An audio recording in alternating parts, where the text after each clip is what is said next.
জয়গুরু। ইষ্টভীতির ইষ্টনীতির ভরণ বাস্তবায়ন প্রসঙ্গে শ্রী শ্রী ঠাকুর অনুকূলচন্দ্রের পরিকল্পনা।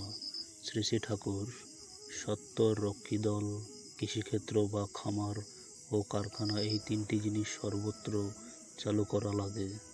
রক্ষীদল আত্মরক্ষার প্রস্তুতির সঙ্গে সঙ্গে সর্বপ্রকার পূর্ত কাজ করবে, যেমন রাস্তাঘাট ঠিক করা, জঙ্গল পরিষ্কার করা, পুষ্করিণী কাটা, খাল কাটা, হাল বাঁধা ইত্যাদি। পাট মজুর রাখবে না, নিজেরাই করবে।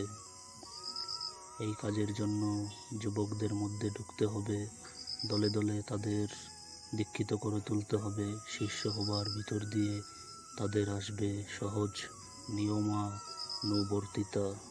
আর বাংলার প্রত্যেক থানার সৎসঙ্গের ব্রাঞ্চ শাখা থাকবে। প্রত্যেক থানায় সৎসঙ্গ কৃষিক্ষেত্রের জন্য অন্তত 200 বিঘা জমি জোগাড় করতে হবে। জমিটা ব্রাঞ্চের কাছাকাছি হওয়া চাই। কর্মীরা সেখানে হাতে কলমে কৃষি করবে, চারদিকে কৃষি সম্পর্কিত নানা তথ্য সরবরাহ করবে।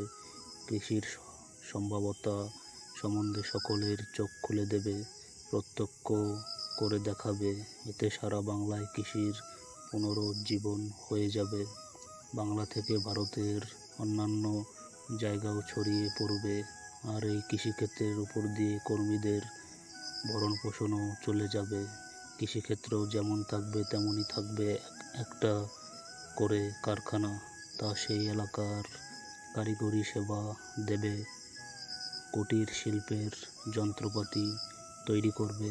বহু লোক যেখানে দীক্ষিত হয়ে যাবে সেখানকার কাঁচামাল ও অন্যান্য সুবিধা দেখে লিমিটেড কোম্পানি করে একটু বড় রকমের শিল্প প্রতিষ্ঠানও করতে হবে। কারখানাটা তার সহায়ক হিসাবে থাকবে, মেরামতের কাজকর্ম করবে। কোনো সৎসঙ্গী ব্যক্তিগত দায়িত্বে এটা চালাবে।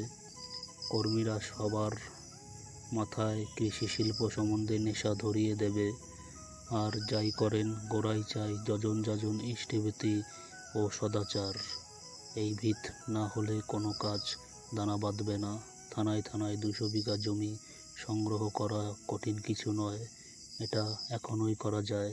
আলোচনা প্রসঙ্গে 3য় খণ্ড 8/6/1942। জয়গুরু।